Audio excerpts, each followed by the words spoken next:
One of the things that I think Justin was motivated in this event, which I'll use as my way as a mediator, is really sort of talk about perhaps the difficulties of actually today creating a new generation of collectors, to encourage that. And one of the very basic questions, which I do think you guys answered, but as a transition is sort of like, why collect? I think Alan and both of you really reflect on the idea of learning something, of allowing yourself to change through the experience of art. But that also pointed to the difficulty, I think, of why is it that collecting might be so daunting. So perhaps the question is not only why collect, but how does one begin that process to get involved? Because it does involve, I believe, a lot of education, self-education perhaps, about art for you guys. Alain or Wendy? It's very simple. I have no background of arts. My family never collected, was never interested in art. The best we had ever was posters of golf swings on the walls. And I studied economics and science and mathematics, so nothing brought me. So I tend to say that, to believe that in contemporary, because it's very specific, you know, very often people say, collector means you're obsessed by owning things. But then it could be stamps, or it can be cars, it could be watches, it could be anything. Contemporary art collectors is special because I think, because you need to have kind of a broader social awareness or conscience. I think really today it's really sometimes the idea I have, and I think many of us, you know, when you see Sandretto, Falkenberg in Germany, Stoschek, where we saw the amazing Jaffa Yen Cheng show here, it's about really preserving works for the next generation. And that's a little bit the thing that we have to do. How do we start? I tend to say that in every bad thing, there's a good thing. And every good thing, there's a bad thing. So I'll tell you what I mean by this, is that I always have a problem, for example, with Mother Teresa in Calcutta. Because everybody says she's a saint, but I'm sure she enjoyed suffering that much, you know, going through that thing. I'm sure she was finding some pleasure. It was not something that she did if I had to do it myself. It's about something else. So the bad thing is that probably there's something very contrarian in my character. Is I like, you know, when La La Land, because when it reached $1 billion, I said, no, I don't want to see a $1 billion movie. So that's my character. And so it's pretty annoying in the regular life sometimes, certainly when you have to make friends. But in the contemporary art world, it's helpful because then it brings you to places where you don't go. And and that's why I tend to say, can you become a collector? I have question about it. I think sometimes I say, either you are a contemporary collector, either you will never be one. I'm not sure it's possible. What do you think, Wendy? Yeah, I agree with a lot of what you just said. I think that in terms of education, at least in the States, it's not taught well how important art is. I think the value of someone, it's a bit about fear. People are motivated against doing what's good for them because they're afraid, and it's a little scary because it's real money, whether it's $1,000 or more. But the education, your aesthetic education, and you have a lot of choices. I mean, there's so many different types of art that living with a real piece of art is very different than living with a poster of art.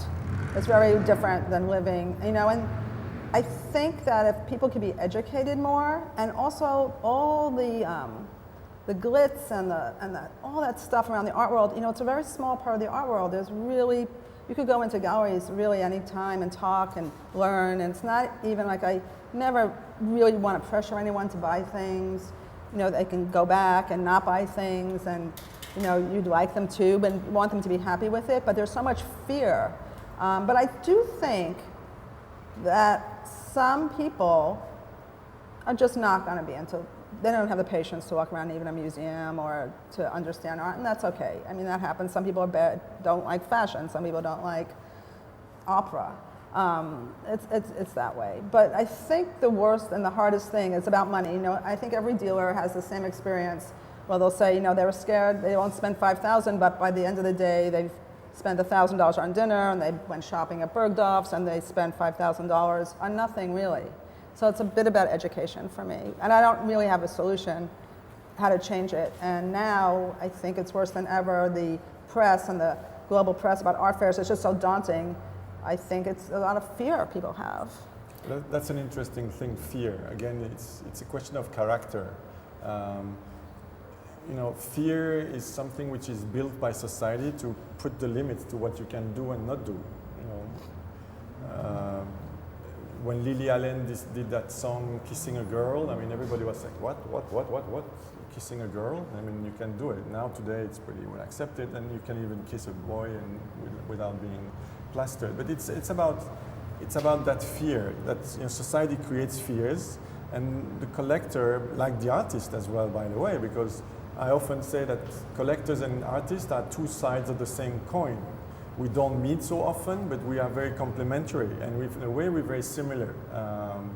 I don't know any good collector who is not a little bit a weirdo, and I don't know any good artist who's not a weirdo. The only people that we find too often right now in the art world are normal people, and those normal people are the ones that have fear. And I just give a personal example: I never drank a glass of wine or beer in my life. I never smoked a cigarette. I never took drugs or anything. Why? Because my real kick is overcoming my fears since I'm a kid like this. Everything, I love to go down in my garage, super dark, and when I was entering, I was thinking there were monsters, like in the Monster and Company things, and then I was pushing the light up, there was nothing. So I was really forcing myself to go down without ever turning on the light and not fear. It's those little things, but it's the same in art. I think it's going to places where you don't think you can go. I just want to add to that, because it makes me remember so many instances where a person comes in and then they say, my partner has to come in. And let's say the partner is a very successful person on Wall Street, very successful doctor, very successful lawyer, obviously very well educated, has done well in life. And also because I'm a woman too, I have to say. They think they're out of their element, and they're so scared to ask a question. They're so scared they might spend $10,000 or $5,000 and get fooled. She knows more than me about this, so I try really hard to calm down. It's just art, and I'm telling you what I think, and you can think about it. But I see a lot of these people, and a lot of them are very successful men, very nervous, and they're not used to it, and they're afraid. Yeah. That's why, as well, there's. And sorry, Laure, you can go on, but we can go ping-ponging What I like wanted this. to perhaps get a sense of where also people in the audience who've come want to go. I was just curious, just for your own sakes, just in the range of how many artists do we have in the room? Okay, and 1, 2, 3, 4, 5, and 6, 7. And how many aspiring collectors or collectors? People would be interested. No, raise your hand. So you're too shy. No, I think that just helps us a little bit of how to direct the bit of the answers too. Any questions perhaps from you guys? Curious about, we have these two incredible collectors and dealer combinations here. I find that the question of education is increasingly important in this process. Talking to Justin just about, yeah, maybe, yeah. What happens when you're with someone, romantically or even married, and they hate the work and you love the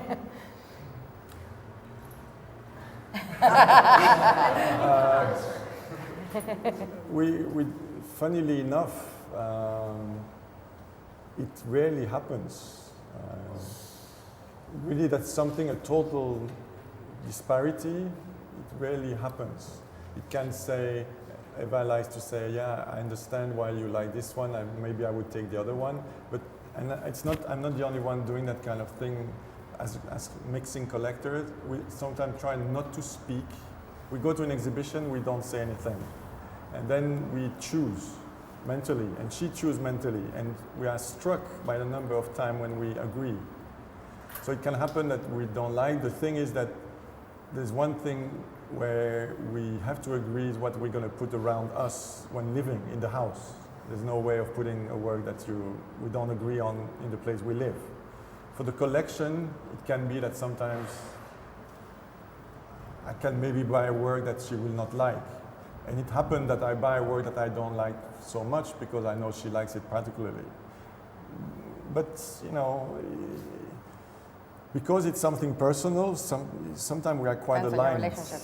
Can I Sorry? just add- Depends on your relationship. Yeah. Can I just add something? Sure. I think that now even the collection has its own personality, and sometimes I like something, but some other times I'm just thinking the collection is asking for this, right? So sometimes it's just not my personal taste, and it's because he's been collecting for 20 years that the collection has the own body, it's alive on its own in a way, and there we agree immediately. This is fitting the collection. And there we don't have any argument. Because if I was collecting on my own, probably I would have like a 20 or 30% different artworks. But you never do that as a couple. You don't own a collection and the other one has another collection.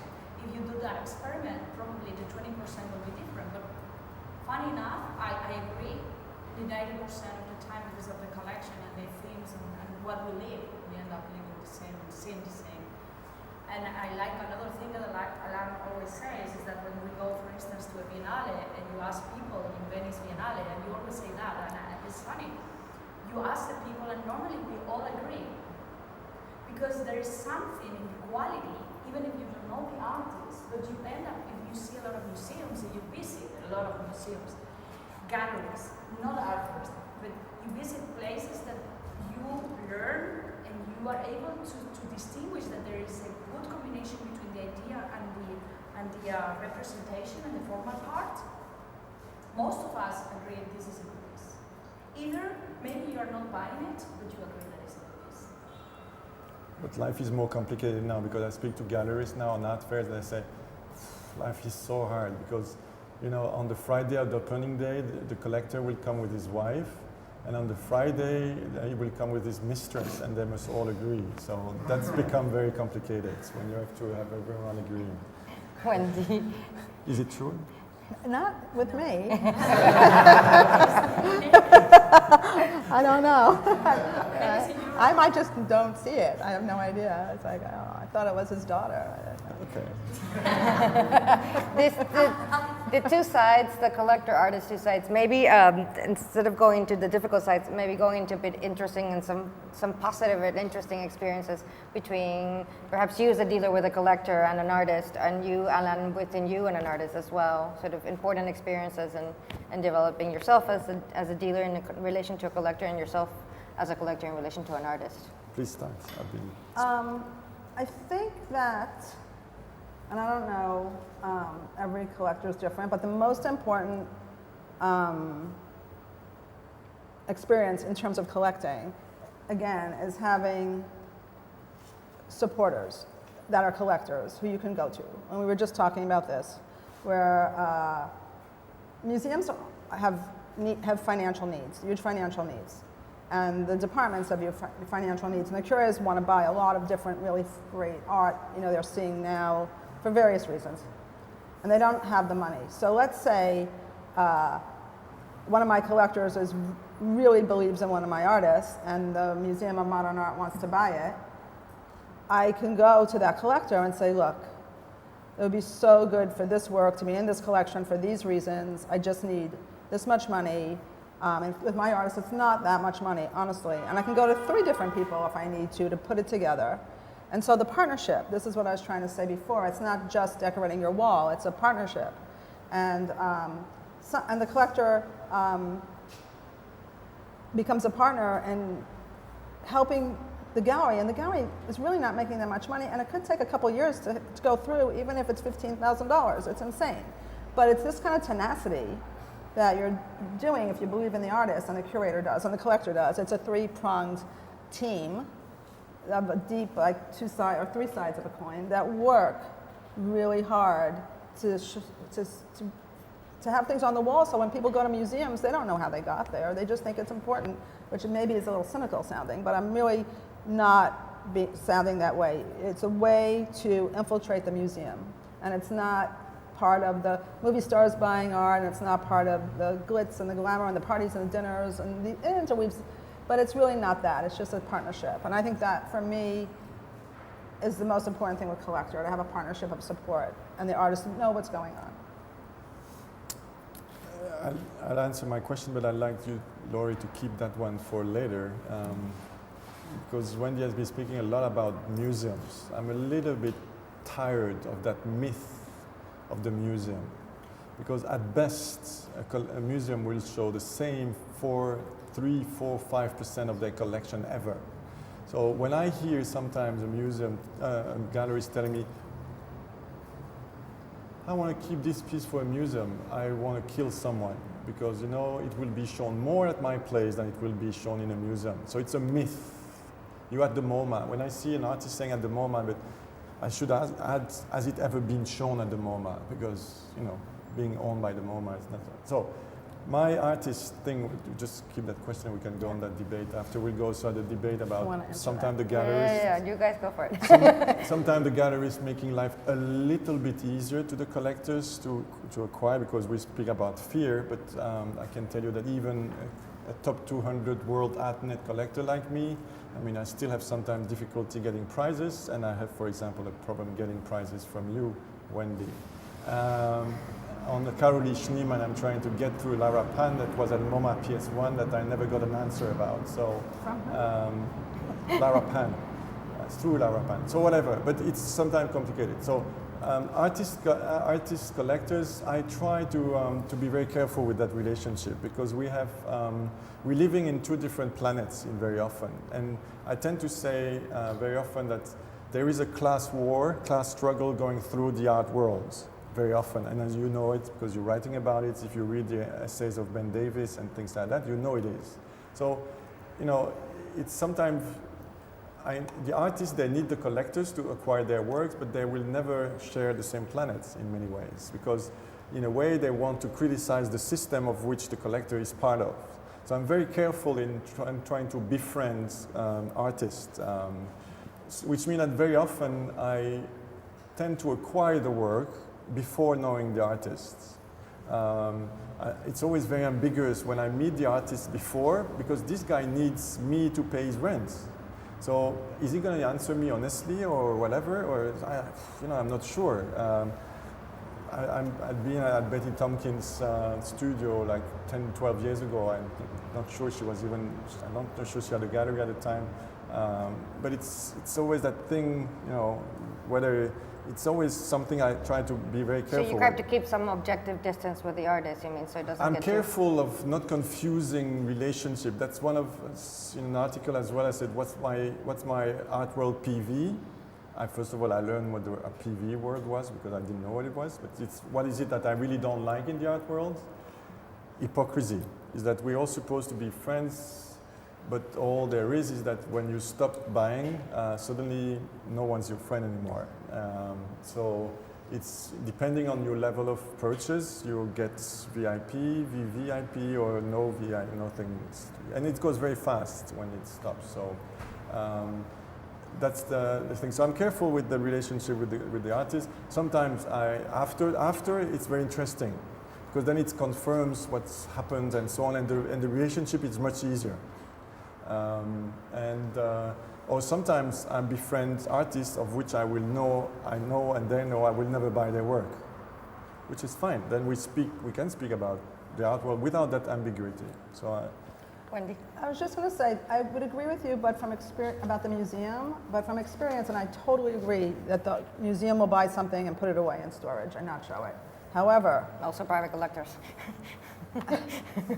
However, like in the 80s, a lot of the curators were taking in work, weren't even buying it, things were being donated, General Idea, Guerrilla Girls, all these artists. And they were buried, those works. But now, with the politics the way they are, there's a trove for the young curator to come in and go, oh my God, the museum has this work.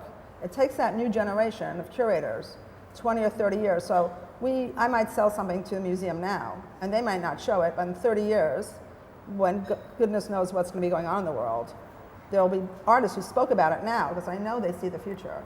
And the work will be there, but they might not show it now. And you're right, and that's a crime. But it will be, I do believe, it often, not always, will be seen in the future. But then we have to remind something, because we give a mythical power to museums, but some collectors remind me, because I was an American collector, one day I was saying, wow, I'm coming from the MoMA, what an exhibition they have. And everybody say, wow, the MoMA, why the Guggenheim, why the Whitney? And this guy told me, you know, all those guys are doing is waiting for guys like me to die. Because all those collections are made of, you know, major collector who died. Their acquisition, what I call acquisition, is buying it out from the artist studio or from a gallery show, is so minimal. And of course, we don't have the massive tax distortion that the Americans have, because why the American museums are so powerful vis-a-vis the European museum, it's only a tax fraud. Simple and clear. I mean, it's, with such a tax advantage, we would have the best museum in the world. In Belgium, I have zero, when I say zero, it's absolute zero advantage of giving away art or whatever. So the museum, they have to buy themselves, or there's some element sometime of donation where I can pay my estate taxes with this, within very difficult circumstances. So we have to be careful with that myth of the museum. I think the private collector is still the one who's taking the risk. From Gertrude Stein to Harald Falkenberg or Julia Stoschek or whoever, we are the one taking the risk. I'm the one who bought Yen Cheng before anyone else, when you had no gallery reps and so on. So again. No, without a doubt, the collector's in the risky situation, and the most important key to putting it all together. In any way it can happen, whether it's a private collection, whether it's a museum collection, there's still the person with the money that's going to make the engine, whether it's a teeny little car or a giant car in 20 cities, it's still the collector that's going to make it run. Not only about money, it's about risk-taking. What about the collection's role to like patronage? Sort of the more classical, I don't know, Renaissance era kind of artistic patronage today, meaning as a way of sort of beginning to define like different roles that collectors can have. Patronage would be, right, you donate to the museum as well at a certain point in your life or when you die. But in terms of for more emerging collectors to understand, not be their role, the importance that their role could have in regards to artists' careers. Buy the work first. You'll think about it after. I mean, nobody's thinking about what you're going to do with your collection. Me today, for example, the difference is in Europe, there's no question about giving it away. Why would I give away my kids' money without anything in return? So that's why in Europe we sell them. I mean, I'm going to die, my kids don't want it, it's going to go back to the market. Is it bad? Zero. Maybe it will be disturbing the gallerist and the kind of mafia system which says you can never sell because then you become the devil, which is totally nonsense, because you can die, you can divorce, you can have whatever reason. It's all part of that myth-making machine. You don't sell. You know, I have a friend who, in New York, a massive guy, super collection. He's got some things he doesn't like anymore. You know, all the toothpick from Pace. You know, that artist doing the toothpick things. I don't remember. But he said, I want to sell it. And he said, and then I went back to the gallery and they said, no, we cannot buy it. But no, don't sell it at auction because no, it would be very bad for the artist. What do I do with this thing? You know, if you don't help us to sell it away, then we'll throw it away at auction. And then you don't know, that's the whole system. And then they don't have the money. I mean, there's something extremely disturbing. And that's what I like to say as well, is that it's really urgent that the art market cleans up its acts. Wendy, maybe your thought as a dealer in that perspective of the art market. Which part of this? I mean, I just really don't deal with that much of this part of the art world. The artists I show, markets, I mean, it's a capitalistic system. I partake in it. I understand that. It would, most of my artists, I don't think people are selling it. I would bring it back to me. It's always hard when a collector, and this is about collecting, if a collector buys something and they don't want to live with it anymore. They don't like it. They don't want to live with it. And the dealer can't help them because they too have no market for it. It's a real problem, and it would be very bad for the artist. And it happens all the time, honestly, at all the auctions, the daytime. Well, the auctions are another whole other panel, but there's mistakes made in this business. There's all sorts of reasons. People, like you were saying, divorce, or just they need money, or they don't have room, or they're and they can't donate it because in the States they can't take a deduction, which is changing, which is really frightening with under Trump for the art world in the States, for better or worse, I don't know. But I think, and it sounds, I just think that people who are buying David's work or Martin's work or Carol Lee's work or Betty's work, I mean, they will come back to the market. Some people say, oh, my new girlfriend hates it, or my new boyfriend hates it, or whatever, and we will try to resell it, but sometimes you can't, and the work is worthless. But you've lived with it, maybe not that artist because it's mammoth toothpicks all over, but if it's anything, you bought this, you've hung it in your bedroom for 10 years, and now you don't like it anymore, and it has no value anymore. But you've lived with it for 10 years, and you've paid not that much money for it, and if you amortize that experience, and visually maybe now you see the world differently, I'm just picking this because it's in front of me, you help the artist, you help the dealer, you help someone by buying it, you lived with it. It's time to move it on somewhere else, that's all. I mean, it's not that, but if you're buying rampantly and without consideration and maybe not buying from your whatever reason, you might get sick of this whole thing and think I'm sick of the art world, I hate it. But there's ways of preventing that, I think. If you know yourself, that's like a cliche, but know why you're doing it. Why are you doing it? Are you doing it to impress friends? You're doing it to be a part of the art world, to travel. A lot of people do it because they can travel over the world, go to art fairs and they buy one thing, and then they go to dinner and talk about it all and make a vote together about the best thing at this art fair, this beyond consensus. And then, 5 years later, no one heard of that artist, and they bought it, and it's a responsibility, and they want to repaint their walls, and they have to move it, and it's whatever. So it's, if you just try not to get caught up in all that stuff, it'll be better. Like, know why you're doing it. If you're doing it because you love that kind of scene, have fun. If you're doing it because you want to support some artist that speaks to you personally on a very one-to-one level, and you don't have to meet the artist, whatever reason, there's so many reasons. It reminds me of your grandmother, I don't know, it could be anything. And then you live with it, and it's like so much better than anything else you can do with that amount of money. Yeah, exactly true. Yeah. Any questions from the audience? Yeah, go ahead.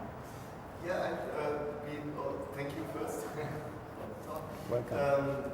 I really liked also what you said, and I would be interested also on your view on your collection, because I think it's perfectly fine to say in the beginning, I just like the piece of art and I just collect it for completely selfish reasons. And you get the first 3-4 pieces like that, and then it really becomes alive, and the art pieces start making connections between each other. For me, it's a bit like buying fashion. Like, you can buy all the hottest items and look like a complete fool, or you buy stuff that fits your wardrobe. It's a very profane thing. But so I would be interested in which way your collection now moves, or in that life on its own that it's taking. Wait, do you have your own collection? I have a collection, yes. Okay. Just because maybe you can also answer that in regards to yourself, what you chose to keep. Go ahead, Alain, first. I like really, I read a lot, enormous amounts. So I like to, what I like when reading is like when sometimes I see a work of art, it's this guy managed to put in one idea something that I want to express, like the quote of Obrist. And Uli Zik, the collector, the Swiss collector collecting Chinese art, he said one day something I really liked. There are 3 levels in collecting. The first level is you buy what you like, and very often what you like is very influenced by what you hear. And very quickly you buy what you hear. You should buy this, you should buy that, whether it's your girlfriend, whether it's the dealer, whether it's the newspaper, whether it's the curator, whatever. Then second level is about creating a theme. You buy African art, you buy digital art, you buy whatever, German painting. And it can be interesting, but it can be also looking like collecting train stamps. And you're looking like, oh, I want these train stamps. And it's not so interesting. And I know some collectors buying things about the eye and about the chair, about the money, but it's so boring because everybody in the world with a train work, they will always call her and go with it. The third level, then he said, is about collecting works and creating a level when the works are speaking to each other. And that's where it gets really interesting. And quite a few people get there. And it's a little bit what Eva says, is that the collection gets alive by itself, and it's the things fit together. And then I learned a lot with those kind of things, with this evolution, because I say again, every day I try to learn, and this collection is teaching me a lot. But one of the things the collection taught me is that, and I really like this sentence I invented myself, is that the artist is creating a word. You know, the word could be chair. You know. But this word put in a different context, in a different sentence, and this can be within the collection, but it can be within a show curated by whoever. Then it gets a different sense, because I've seen the same work of the collection put in different contexts, and it's got a different meaning, which is what Uli Zik was referring to, is that, you know, Vaznorovich in different contexts can mean different things. You know, it can be about religion. There was a conflict about religion in Washington a few years ago. It can be, you know, it can be, of course, homosexuality. It can be AIDS. It can be different things. What is interesting is having a work which is not stuck in such a systematic things. So it's interesting to see a collection. It's true, some people ask me, how do you decide to buy work? And Eva said it very well. Sometimes I even say the work found me rather than me finding the work. That it's so obvious that it's like, this is for me. I don't discuss, I don't hesitate. This is done for me. So that's the way it works. How often do you buy work? I'm on record, so let's say 60 to 80 per year. So more than once a week. Sorry? It would be interesting to continue this question to the art dealer, like how much you are into the collections of your clients and making suggestions or trying to kind of curate whom you sell that piece. Well, you're very, you'll know, I often know if someone's interested in one of my artists, not all the time, obviously. But if a piece comes up on the secondary market by David Vonorovich or Martin Wong, because I know the collector wants a piece and I don't have the piece myself, and the piece comes in, or we show a very popular young artist now. She's been working with us for 7 years, but only right now. She's very much in demand. Her name's Robin Williams. And I know people who have bought from us and people who haven't bought from us want the work. So of course, this is how dealers work. We work building collections all the time. And there is a certain priority. So if you know a collector has this collection and there's something missing and they want this specific type of work and it's a good collection that a lot of people will see and will make you'll call that person, of course. If you know sometimes for years that so-and-so is looking for an ant photograph of Christ and ants, and you know they want that piece. And if you get it, you'll call them. There are some collectors, it's really funny, like I know there's certain artists and certain images, if I put it up on Instagram, now this is interesting, maybe way to talk about collecting, they will message me on Instagram within seconds. I mean, we are on it a lot. And they'll be like, oh, what's that? So it's like a telepathic fact. It's a new thing, and they're great collections.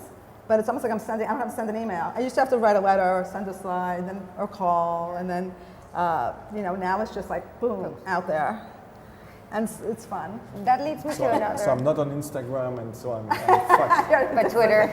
But again, I'd like to. I just said some. I'd like to add something about this, very important, because Twitter, this is the beautiful world described.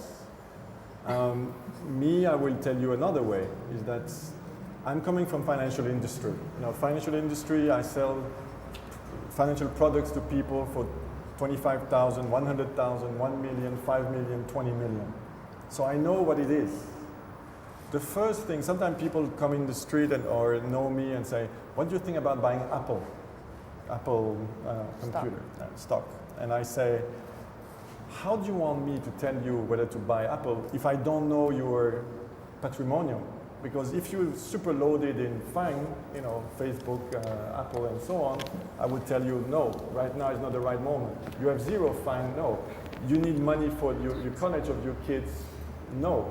And so on and so on. What I find extremely annoying in the art world is that most of the guys, they want to sell you whatever the shit they have in the store right now. Okay?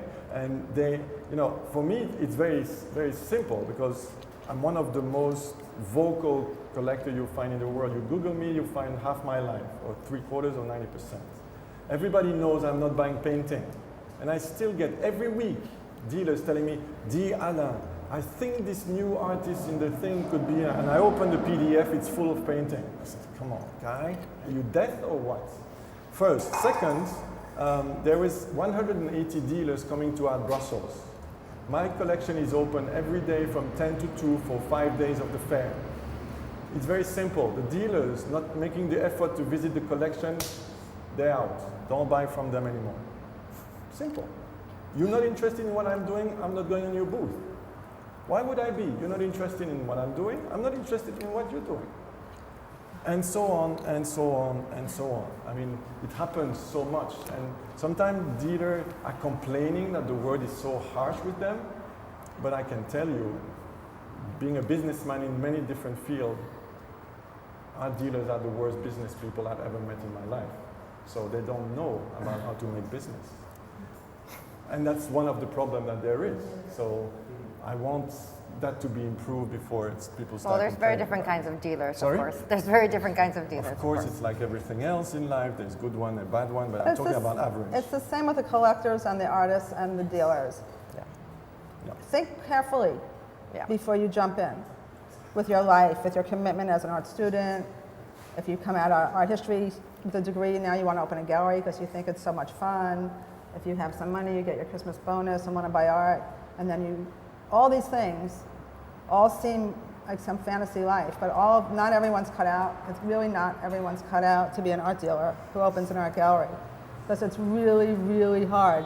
And often you have no money, and you have to pay your rent before you pay, and your lights is the first thing. Then you have to pay the artist, and then you have to eat yourself. It's really hard often. And it's nice now. I mean, young galleries are closing, but many are opening. And again, I'm not speaking of here. But just wait for some horrible thing to happen any minute, and then there's a crash or a whatever. Hurricane. A what? A hurricane hit New York. Hurricane, terrorism, any number of things. And you have nobody coming in. And there's a joke, and getting back to the point, during, I think it was the crash, the .com crash, someone said, even the collectors who don't pay have stopped buying. So it's hard. It's hard in the galleries, often opened by artists, and often by kids with a lot of money or people, and they just burn through it.